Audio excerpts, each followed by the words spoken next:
जो प्राकृतिक संसाधन हैं उनका प्रयोग करना एक जैसे गाड़ी में टायर को हम प्रयोग करते हैं उसके समान है। टायर को हम गाड़ी में प्रयोग करते रहते हैं और यदि उसको समय पर ना बदलें, ध्यान ना दें तो एकदम वो बस्ट होता है, फटता है और फिर उसके परिणाम बहुत भयंकर होते हैं। इसी तरीके से जो पर्यावरण है इसका संरक्षण, इसकी देखभाल करना, इसके विभिन्न घटक, चाहे वो वायु हो, चाहे वो पानी जल हो या भूमि हो, इसका सदुपयोग करना और इसका जो रीजनरेशन है, दोबारा इसका संवर्धन करना, ये आवश्यक है। यदि इसको हम निगलेक्ट करेंगे, इसकी अवहेलना करेंगे तो टायर जैसे फटता है और दुर्घटना हो सकती है। उसी तरीके से पर्यावरण में भी ऐसी स्थिति आ सकती है। आंकड़े ये बताते हैं कि जितनी इस भूमंडल में संसाधन हैं उनका जो प्रयोग करते हैं, उनको जितनी उसकी कैपेसिटी है उसे डिवाइड कर दें तो ये रेशो लगभग 1980 तक एक के बराबर थी। यानी जितने हम प्रयोग करते हैं और जितनी उसकी हमारी कैपेसिटी है इस भूमंडल की, वो लगभग बराबर की थी। आज जो ये रेशो है ये 1.56 के लगभग है। यानी 50% हम संसाधन जितने हमारे इस भूमंडल में हैं, प्रकृति ने हमें दिए हैं, उनका हम ओवर यूज़ कर रहे हैं और इस ओवर यूज़ करने से, ज़्यादा उनका दोहन करने से आज हमारे सामने जो ये ग्लोबल वार्मिंग की समस्या आती है या और जो जल का संकट हम देखते हैं, वायु का प्रदूषण देखते हैं, वो इस कारण से है। माननीय भगवती जी ने ये बताया कि भारतीय चिंतन, सोच प्रकृति के साथ एक सामंजस्य की रही, इसमें कोई इसके साथ एक संघर्ष नहीं रहा और इसीलिए एक जीवन और एक जो पर्यावरण था उसमें आपस में तालमेल बैठा रहा। किंतु जो वेस्टर्न थॉट है, जो पश्चिम का एक थॉट है, लगभग 1960 के आसपास एक प्रसिद्ध अर्थशास्त्री हुए रोस्टो, उन्होंने एक अपना सिद्धांत दिया जिसको हम कहते हैं स्टेजेस ऑफ इकोनॉमिक ग्रोथ। आर्थिक विकास की अलग अलग स्थितियाँ, स्टेजेस क्या होती हैं, उसमें उनका ये मानना था कि हम बिल्कुल एक परंपरागत अर्थव्यवस्था से शुरू करते हैं जिसमें पिछड़ापन पाया जाता है और धीरे धीरे टेक्नोलॉजी आदि को यूज़ करके हम age of high mass consumption, अति उपभोग की जो स्थिति है उस तक पहुंचने का किसी भी देश के समक्ष एक लक्ष्य होता है, age of high mass consumption.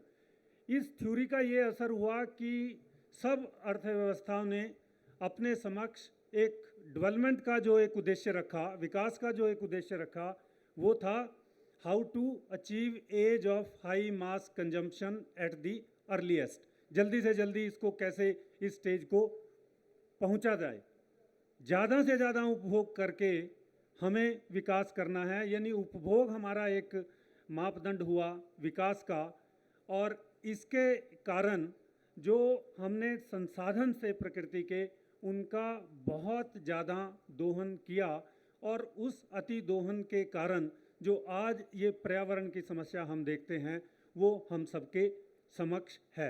इसी का नाम अनसस्टेनेबल कंजम्पशन है कि जो उपभोग है वो सस्टेनेबल नहीं है।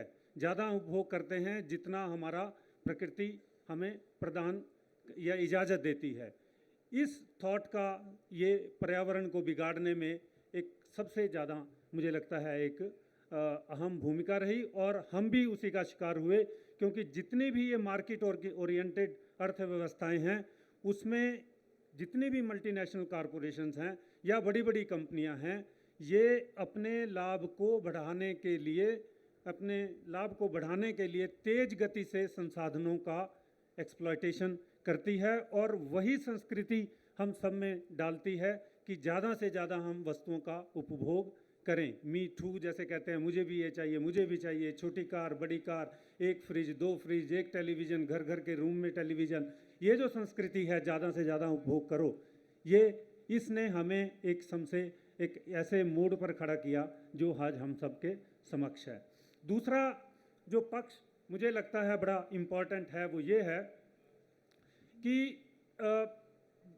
उपभोग तो हो रहा है, जो हमारा ध्यान ज़्यादातर इसी फिलॉसफी के कारण प्रोडक्शन पर रहा कि किस तरीके से उत्पादन हो। विशेषकर मैं भारत के संदर्भ में कहना चाहूँगा कि how to take care of supply को बढ़ाएं, पूर्ति करें, उत्पादन करें। उस जो उत्पादन का जो एक कंजम्पशन है, इसमें जो वेस्टेजेस है, इस वेस्टेज को कैसे टैकल करें, इसके ऊपर हमने कभी भी ना तो प्रोडक्शन, ना तो टेक्नोलॉजी में, ना उसके यूज़ में और उसके किस तरीके से उसको डिस्पोज करें, उसके ऊपर ध्यान दिया। अर्थात कि प्रोडक्शन पे हमने इन्वेस्टमेंट किया, सारा एनर्जी लगाया, मगर जो वेस्टेज निकल रही है उसको कैसे हैंडल करें। जितने भी ये बड़े बड़े देश हैं उनमें हम देखते हैं कि जो वेस्ट मैनेजमेंट सिस्टम है वो बहुत स्ट्रॉन्ग है। वहाँ पर क्वालिटी स्टैंडर्ड बहुत ज़्यादा है। हमने यहाँ पर जो वेस्ट मैनेजमेंट के ऊपर इन्वेस्टमेंट नहीं किया और इसके कारण हम देखते हैं चाहे वो गांव हो चाहे शहर हो, उसमें एक वेस्टेज के बहुत भंडार मिलते हैं और उसके कारण ये पर्यावरण और प्रदूषण की जो समस्या है एक ये भयंकर सामने आ रही। मुझे ऐसा लगता है कि एक तरफ आज हम कहते हैं कि हमारे यहाँ अनएम्प्लॉयमेंट की बहुत समस्या है, हमारे जो यूथ है वो पढ़ाई उसका हायर एजुकेशन में रोल बढ़ता जा रहा है और उनको जॉब कैसे दें। एक एरिया जो जॉब के लिए हो सकता है वो है वेस्ट मैनेजमेंट।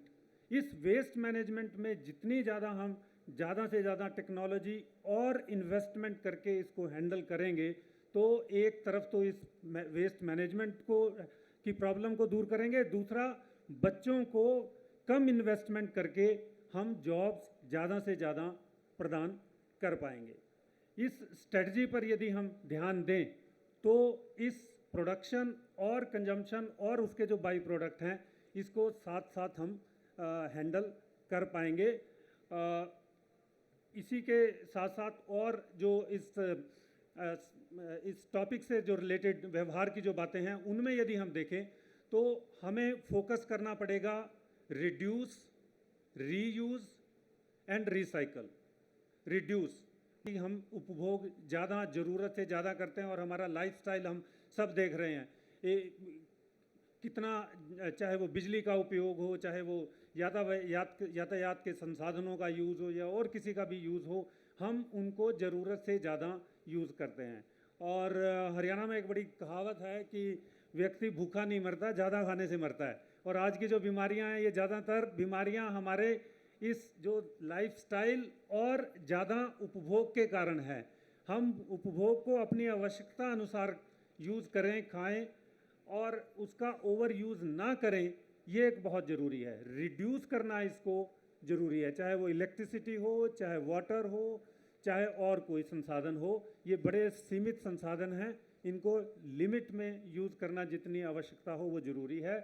रीयूज़, उनको दोबारा से रीयूज़ करना, चाहे प्लास्टिक का मामला हो, उसको आज प्लास्टिक को रिसाइकल करके और चीज़ें बनती हैं, सड़कों में यूज़ करने में आता है। इसी तरीके से और जो संसाधन है उनको रीयूज़ करने का बात है, रिसाइकल भी उनको करने की ज़रूरत है। तो इस 3-fold स्ट्रेटजी पर यदि हम काम करेंगे तो मुझे लगता है कि ये जितना वेस्टेज और जितना हमारे संसाधनों के ऊपर जो भार पड़ा हुआ है उसका बोझ उसका कम होगा। इनको हमें करने की ज़रूरत है। इसके साथ साथ आज जो हम सबके सामने समस्या आ गई है, चाहे वो पानी की हो, पानी का वाटर लेवल नीचे जाता जा रहा है, वायु का स्तर बिगड़ता जा रहा है, भूमि की जो टॉप सॉइल है वो घटती जा रही है, उसकी क्वालिटी कम होती जा रही है। जो भूमि की जो टॉप सॉइल है वो हमारी स्किन के जैसी होती है, जैसे स्किन है, जो टॉप स्किन हमारी है, ये स्किन देख सकते हैं कि शरीर को बचाने के लिए कितनी ज़रूरी है। उसी तरीके से जो भूमि की टॉप सॉइल है